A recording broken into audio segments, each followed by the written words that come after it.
Oke, jadi teman-teman, pada malam hari ini kita akan belajar tentang dangerous Christianity. Jadi mungkin nanti sebentar kita bisa sama-sama sharing ya. Saya akan minta juga beberapa pendapat dari teman-teman. Mungkin kalau ada yang mau sharing tentang pengalamannya juga bisa ya. Nah, hari ini saya akan membawa kita melihat tentang sisi daripada kekristenan ya. Mungkin kita sudah tahu ibaratnya sebuah koin ya. Kalau teman-teman pasti sudah tahu tentang koin. Kalau ada yang punya uang keping begitu, koin itu ada dua sisi ya. Jadi ada sisi kanan, ada sisi kiri lah. Ada sisi depan, ada sisi belakang begitu. Nah, seperti hal itu juga tentang kekristenan. Jadi sebenarnya kekristenan itu dengan koin itu merupakan hal yang hampir mirip ya. Jadi sebenarnya kekristenan juga itu dia ada dua sisi. Jadi ada sisi yang pertama itu diterima oleh dunia, dan ada juga ditolak oleh dunia. Apa sih maksudnya diterima dunia, ditolak dunia? Maksudnya seperti apa? Nanti sebentar kita akan melihat. Baru apa hubungannya dengan dangerous Christianity? Sebentar ya, kita akan lihat. Yang pertama, kekristenan itu diterima oleh dunia itu dia memiliki wajah yang menyenangkan. Kenapa dia diterima dunia? Karena kekristenan itu memang menyenangkan gitu. Karena orang-orang Kristen itu bisa menjadi berkat ya. Dikatakan di sini disukai oleh semua orang. Mungkin kita baca dulu bersama ya. Ini ada ayat di sini saya kasih. Kisah Para Rasul 2 ayat 42. Ya mungkin bisa Okta Siane bisa bacakan Siane. Kisah Para Rasul 2 ayat 42. Sudah ada di slide ya. Kisah Rasul, pasalnya yang kedua, ayat 42. Sambil memuji Allah, dan mereka disukai semua orang. Dan tiap-tiap hari Tuhan menambah jumlah mereka dengan orang yang diselamatkan. Ya, jadi kita perlu lihat di sini, sambil memuji Allah dan mereka disukai semua orang. Jadi kekristenan itu sangat disukai oleh semua orang. Kira-kira apa sih yang disukai? Karena kekristenan itu biasanya orang-orangnya itu suka memberi, makanya dia bisa menjadi berkat, karena mungkin kita melakukan aksi sosial ya. Orang Kristen itu biasanya berbuat baik kepada semua orang, maka bisa diterima. Kesalehan orang Kristen ya, biasanya orang Kristen itu terkenal saleh sekali, nah, dan lain-lain. Pokoknya intinya kekristenan itu diterima oleh dunia karena disukai.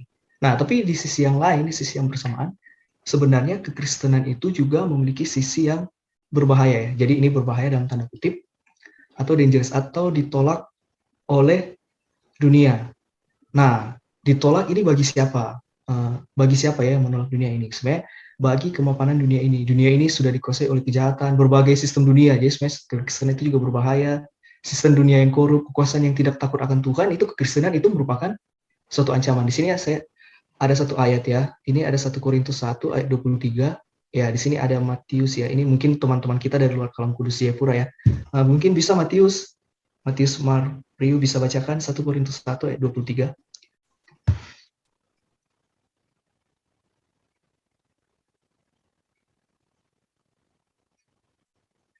Ya, halo Matius.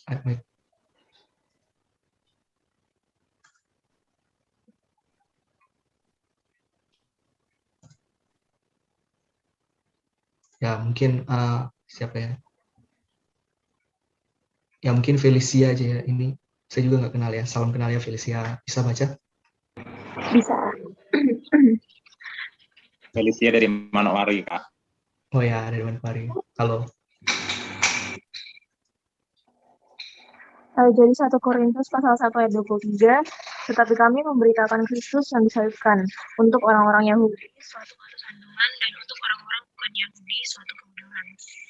Ya, jadi di sini teman-teman, pemberitaan tentang Kristus itu kenapa dianggap berbahaya? Karena ini kita bisa lihat ya, untuk orang-orang Yahudi itu merupakan suatu batu sandungan, dan untuk orang-orang bukan Yahudi suatu kebodohan. Jadi kita bisa melihat pemberitaan tentang Kristus sendiri itu dianggap sebagai suatu kebodohan ya. Pada zaman itu di mana mungkin banyak sekali ya pemberitaan.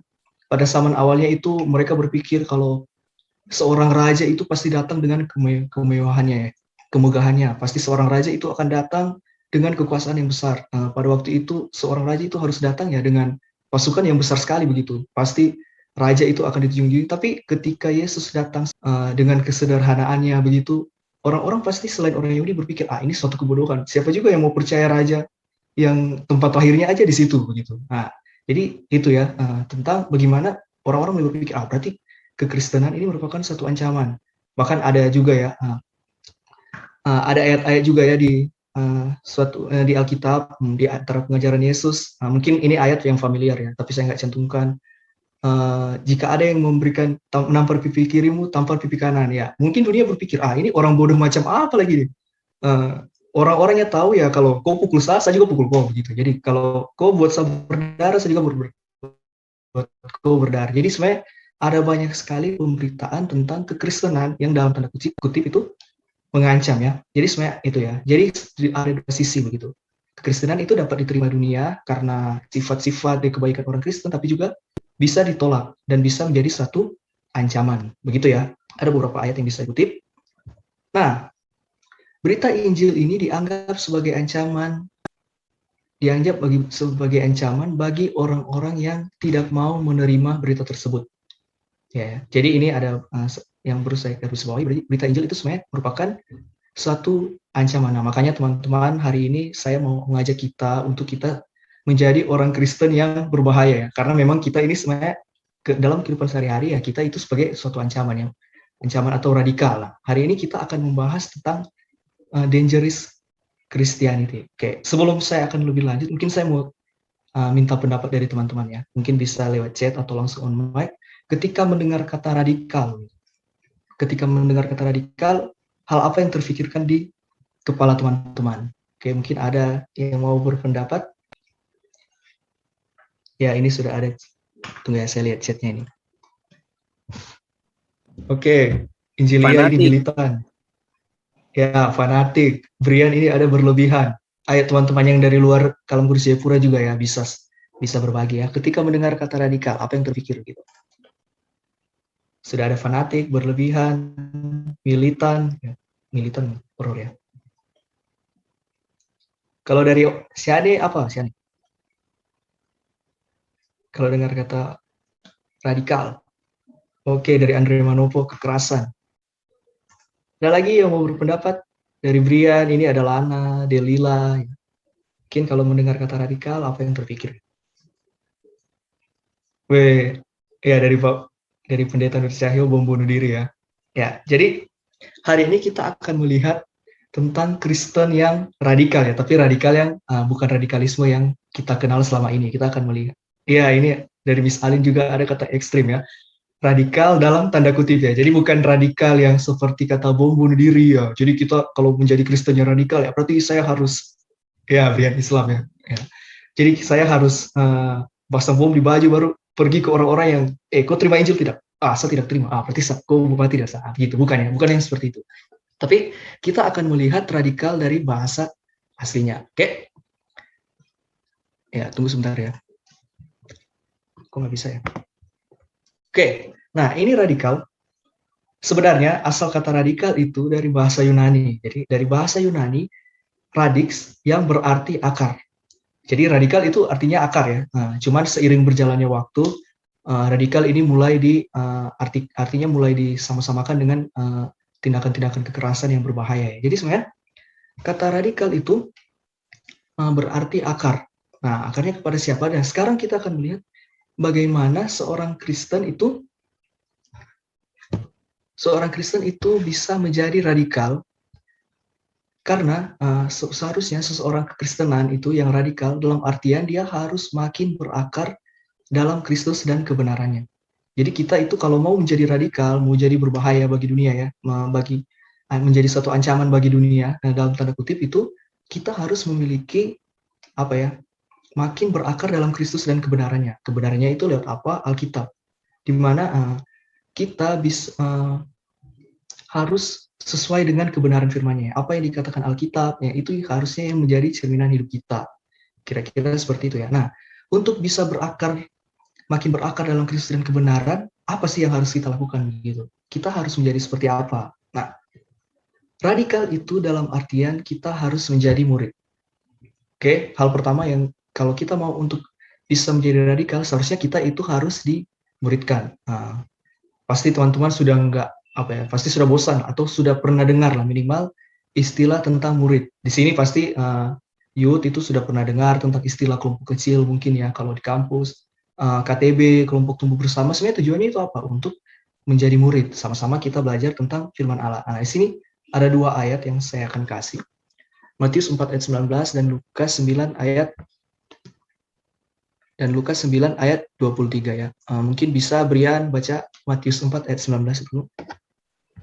Matius 4 ayat 19, Yesus berkata kepada mereka, mari ikutlah.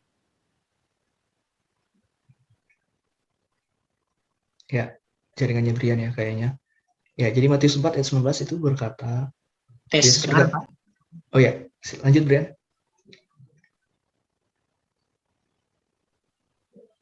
Matius 4 ayat 19, Yesus berkata kepada mereka, mari ikutlah aku dan kamu akan kujadikan penjala manusia. Oke, nah ini ayat pertama ya. Ayat pertama yang membuat kita itu sangat radikal. Oke, sangat radikal atau berbahaya itu, Yesus berkata kepada mereka, mari ikutlah aku. Oke, kalau dengar kata ikut, berarti itu kita ada di depan atau belakang. Nah, namanya juga ikut ya. Berarti ada yang kita ikuti. Ya, kalau kita mengikut seseorang, ya pasti ada orang yang kita ikuti. Kita di belakangnya. Dia ke kanan, kita ke kanan. Dia pergi ke kiri, kita juga ke kiri. Ya, berarti hal yang pertama itu, mari ikutlah aku. Jadi, kita harus mengikut Yesus ya. Ikut Yesus itu sebenarnya bukan kita yang diikuti, tapi kita mengikuti. Nah, inilah yang hal pertama yang harus kita buat. Dalam artian, berarti hidup kita itu harus dipimpin oleh Yesus sendiri. Ya, jadi ini ya hal pertama.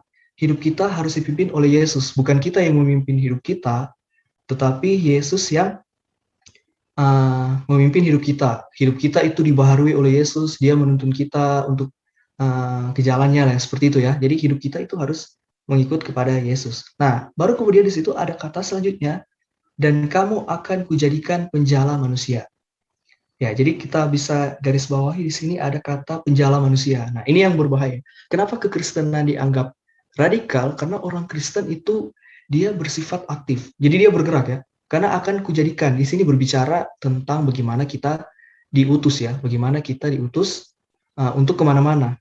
Nah, inilah yang menyebabkan kekristenan itu dia bersifat radikal. Karena dia nggak diam aja gitu. Kita sebagai orang Kristen, anak Tuhan yang sudah dibaharui oleh Yesus, hidup kita mengikuti Yesus itu kita nggak diam, tapi kita disuruh oleh Tuhan sendiri ya, oleh Yesus sendiri untuk bergerak begitu. Kita pergi kemanapun untuk menjala manusia. Nah itu ya untuk ayat yang pertama. Nah dunia ini memiliki kebiasaan yang berbeda dengan kebiasaan Kristus. Mungkin dunia berkata nilai-nilai yang ada di dunia itu bisa kompromi dengan dosa. Misalkan dalam kehidupan kita sehari-hari didapati ya, contoh praktis. Nggak apa-apa kok kita buat ini, nggak salah. Tapi dalam kebenaran Alkitab itu merupakan hal yang salah. Kira-kira seperti itu ya. Tapi kita diajarkan untuk tidak ikut hal-hal seperti itu. Ini ada ayat yang kedua.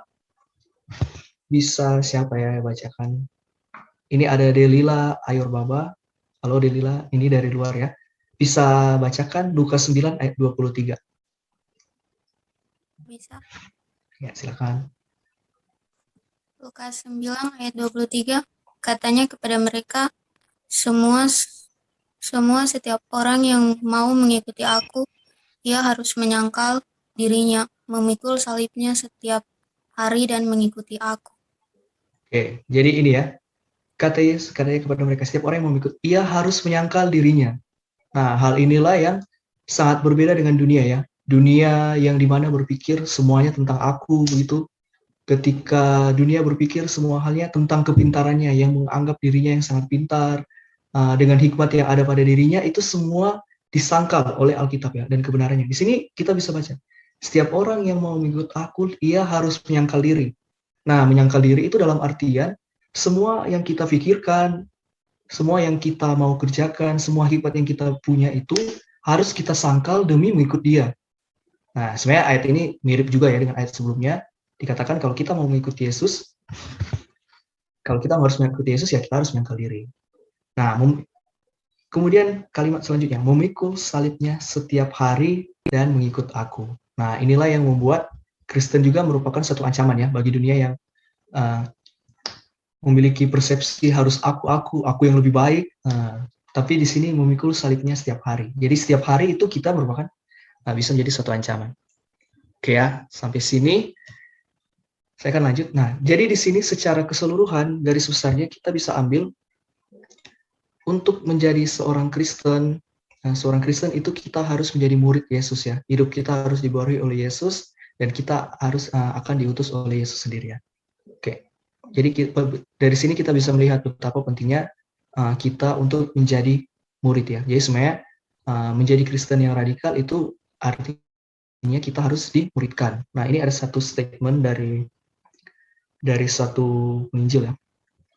Mungkin sudah bagi teman-teman sudah ada yang pernah tahu tentang orang ini atau dengan statementnya. Ini ada menurut Dietrich Bonhoeffer, Christianity without discipleship is always Christianity without Christ. Jadi kekristenan tanpa pemuridan adalah kekristenan tanpa Kristus. Jadi kekristenan itu harus beriringan dengan pemuridan. Nah, kira-kira seperti itu ya.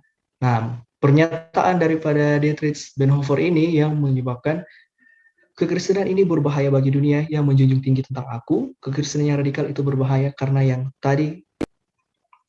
tadinya memiliki hidupnya sendiri, dia harus menyangkal dirinya. Jadi intinya teman-teman, menjadi murid Kristus itu harus menjadikan Yesus sebagai standar hidup kita gitu. Bukan tentang diri kita lagi, tetapi tentang Dia. Oke, itu ya. Lalu apa sih aplikasi sehari-hari yang bisa kita lakukan gitu? Aplikasi hal-hal apa yang bisa kita lakukan setelah kita untuk menjadi Kristen yang radikal ya, atau yang berdampak bagi dunia. Oke, kita akan lihat beberapa contoh aplikasinya ya, sehari-hari. Ya, ini ada ya kesimpulannya yang tadi. Kekristenan yang radikal berarti hidup yang dipimpin oleh Kristus serta menyangkal dirinya setiap hari. Oke, ini ada beberapa aplikasi. Nah, aplikasi tindakan kekristenan yang radikal dalam sehari-hari kita. Yang pertama, mungkin kita sudah sering ya. Yang pertama itu mungkin kita harus memilih ya, misalkan hari Minggu kita harus memilih untuk beribadah daripada menonton acara bola bersama teman-teman. Ya, mungkin kita sudah diajak ya teman, ayo tong hari Minggu nonton begitu, nonton ada pertandingan final Piala Eropa jam segini. Karena kemarin juga saya alami ya. Kalau kemarin itu final antara Argentina dengan Brasil, ada yang nonton di sini? Sama tanya dulu, ada yang nonton final Argentina Brasil, Piala Eropa, Piala Copa America? Oke, bagus ya kalau nggak ada yang nonton, karena saya tahu itu jamnya bersamaan dengan jam ibadah. Jadi finalnya itu jam 9 pagi ya, jam 9 pagi. Nah, mungkin bagi sebagian orang, ayolah, tuh nonton. Ini final ini satu kali dalam waktu 4 tahun. Yang ketemu lagi Neymar dan Messi ya, itu jarang-jarang ya. Ibadah juga online kok, terada yang datang itu. Online itu bisa buka device ya, tapi sebenarnya ibadah itu lebih ke fokus kita ya. Jadi tadi kalau ada yang nonton itu pasti dia nggak ibadah itu, kalau dia nontonnya. Nah itu ya, satu tindakan kecil. Mungkin kita bisa memilih untuk tetap beribadah daripada menonton bola di jam ibadah. Kemudian ada tindakan yang lain. Dalam pekerjaan kita ya, dalam pekerjaan kita lebih memilih pekerjaan yang bergaji rendah daripada pekerjaan itu dalam artian tidak baik ya. Misalkan dalam pekerjaan kita, mungkin ada yang bekerja, kemudian di kantor ada yang coba-coba hasut, ayo kita buat ini, nggak apa-apa kok, kamu pasti akan dapat ini, tapi kamu tahu itu salah. Nah, mungkin bagi dunia, itu nggak masalah kok, sekali mungkin hal-hal kecil yang bisa kita lakukan ya, lagian juga nggak akan ketahuan. Tapi bagi orang yang memiliki sifat kekristenan radikal itu nggak baik ya. Jadi itu nggak bagus, karena kita tahu itu salah, tidak sesuai dengan kebenaran. Kemudian dalam pekerjaan juga kita mengejar vokasi, bukan profesi. Nah ini ya, perlu kita tekankan. Mungkin di sini sudah ada yang bekerja, atau yang lain masih kuliah, atau sekolah. Nah yakinlah teman-teman, apapun pekerjaan yang kalian diberikan Tuhan pada kalian sekarang, itu merupakan panggilan. Panggilan yang Tuhan kasih begitu. Mungkin kalian ingin kerjanya di tempat apa, tapi kok tiba-tiba jadi ini. Mungkin kalian pengennya kerja di pabrik ini, tapi kok jadi guru mungkin ya. Kira-kira seperti itu, tapi sadarlah, tidak ada satu alasan kenapa Tuhan kasih kamu di situ. Karena itu merupakan panggilan. Bagi juga yang masih studi ya, pasti itu merupakan panggilan. Tuhan izinkan kalian untuk sekolah atau kuliah, selesaikan itu semuanya. Karena itu merupakan, itu panggilan kalian begitu. Itu ya, bagi Kristen yang radikal, itu pekerjaan sebagai panggilan, bukan sebagai profesi saja ya. Tuh yang kemudian ada yang ketiga ini, ikut bergumul dengan komunitas iman daripada menghindari pergumulan. Jadi mungkin kita menghabiskan waktu kita lewat komunitas yang memuliakan Allah ya. Nah, banyak sekali ya, mungkin di gereja kita ada kelompok tumbuh bersama, kita harus menyisihkan waktu untuk belajar firman bersama, kita menyisihkan waktu untuk saling mendoakan, saling menguatkan satu sama lain, itu merupakan satu juga aplikasi tindakan kita dalam radikal. Mungkin orang berpikir, apa guna kita berdoa bersama begitu. Lagian juga kita nggak dapat apa-apa ya. Bagi dunia, anggap itu merupakan hal yang nggak penting, tapi bagi kita, orang yang percaya, mari kita sama-sama bergumul ya. Mungkin ketika kita di satu komunitas kita ada terdapat masalah ya, kita lebih baik memilih untuk lari nggak, malas ada masalah di situ jadi pindah ya, itu salah juga ya. Kekristenan juga yang radikal itu mengajarkan kita untuk menghadapi masalah bersama-sama ya, karena Tuhan juga mau kita bergumul secara bersama. Itu ya beberapa contoh dari aplikasinya. Kemudian juga ada contoh lainnya ya. Ini contoh yang berikut, tetap memberikan kasih bahkan kepada musuh kita. Ya, jadi kita sebagai seorang Kristen yang mengikuti Yesus itu kita diajarkan untuk setiap harinya mempraktikkan kasih ya. Ketika mungkin kita lihat ada orang yang kesusahan, nah kita mempraktikkan kasih. Ketika ada orang yang membutuhkan sesuatu, kita harus mempraktikkan kasih itu ya. Bahkan Alkitab mengajarkan kita pun harus mengasihi musuh kita. Di sini ada coba gambar, ada musuh kasih pisau, kita kasih bunga ya. Jadi saya lupa ya ayatnya di mana. Ada yang mengatakan kasihilah, ya mungkin Pak Cahyo yang tahu ya ayatnya di mana, yang berkata kasihilah musuhmu dan berdoalah. Ya, kasihlah musuhmu dan berdoalah bagi mereka yang menganiaya kamu. Ya, mungkin kalau kita kasih orang yang bukan Kristen begitu dikasih ayat ini, mungkin dia pikir, ngapain saya kasihi musuh kita gitu.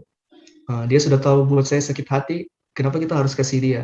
Kemudian ada ayat berikutnya lagi, berdoalah bagi mereka yang menganiaya kamu. Kita sudah dianiaya, Tuhan suruh kita berdoa untuk dia. Ini suatu hal yang tidak masuk akal ya, mungkin pemikiran dunia seperti itu. Tapi itu yang Tuhan kasih ke kita begitu. Kita diajarkan untuk mempraktikkan kasih bahkan kepada musuh kita. Itu ya beberapa hal praktis. Jadi teman-teman, ini yang bisa ya, semoga dalam keseharian kita bisa mempraktikkan kasih, terutama baik kepada musuh kita juga ya. Ya, kemudian yang berikutnya itu, di sebagian komunitas tetap berada di sekolah sampai lulus adalah sebuah tindakan radikal. Jadi ketika kita mungkin sedang bersekolah, baik yang kuliah maupun SMA, kita harus selesaikan sekolah kita ya.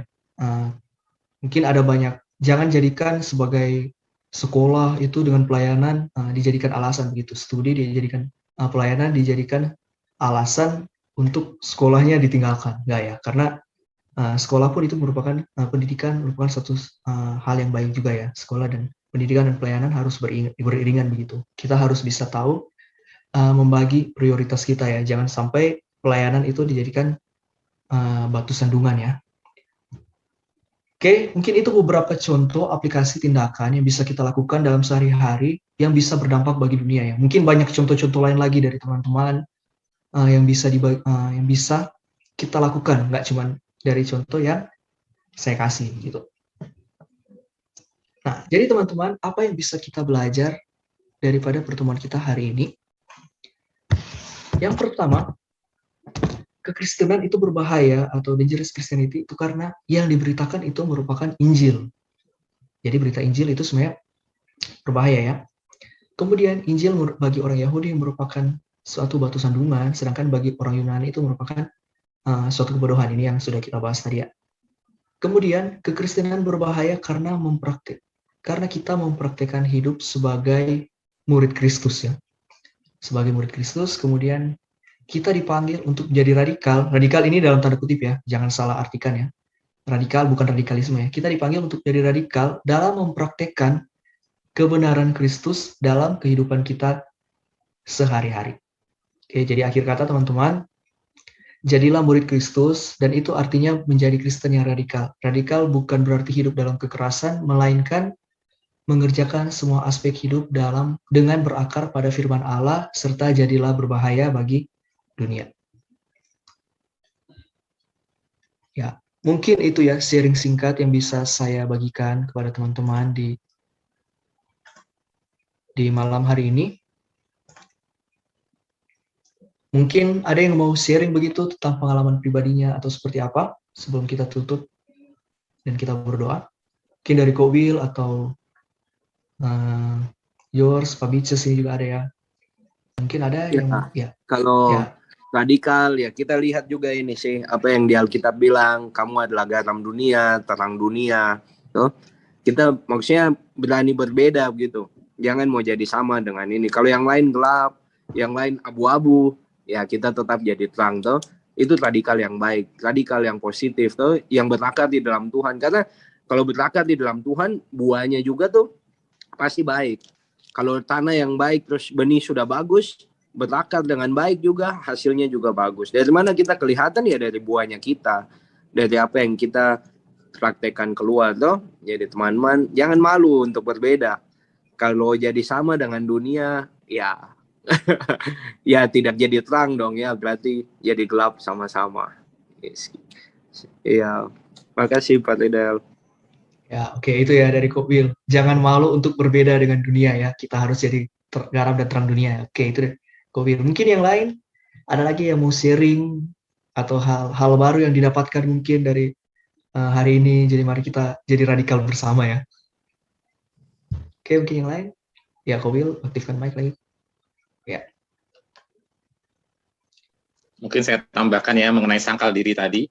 Jadi sangkal diri tadi tentu kita memahami bukan berarti kemudian kita menyangkal keinginan-keinginan saja begitu ya. Kemudian kita berpuasa berhari-hari, kemudian menyangkal misalnya apa ya tidak makan makanan tertentu. Tidak hanya itu saja sebenarnya. Tetapi menyangkal diri itu utamanya ketika seperti dikatakan Kak Ridel tadi, hidup dipimpin oleh Tuhan dengan cara-cara Tuhan. Jadi maksudnya termasuk ketika kita berbicara soal keselamatan misalnya, sementara agama lain mengatakan, mungkin kepercayaan lain mengatakan keselamatan adalah karena perbuatan baik gitu ya. Tetapi kita percaya radikal itu artinya menjadi murid. Menjadi murid itu artinya kita menyangkal diri termasuk dalam hal tidak berpikir cara kita adalah yang paling baik. Ya, tidak berpikir bahwa cara kita adalah yang paling tepat atau paling manjur atau paling mujarab. Ya, bahkan khususnya di dalam topik keselamatan, kita tahu cara Tuhan adalah mengutus putranya Tuhan Yesus. Ya, jadi bukan mengandalkan cara sendiri, bukan cara Allah yang telah mengutus putranya untuk menyiapkan keselamatan bagi kita. Mungkin tambahan dari saya ya. Ya, oke itu ya. Sharing dari tambahan dari Pendeta Nur Cahyo.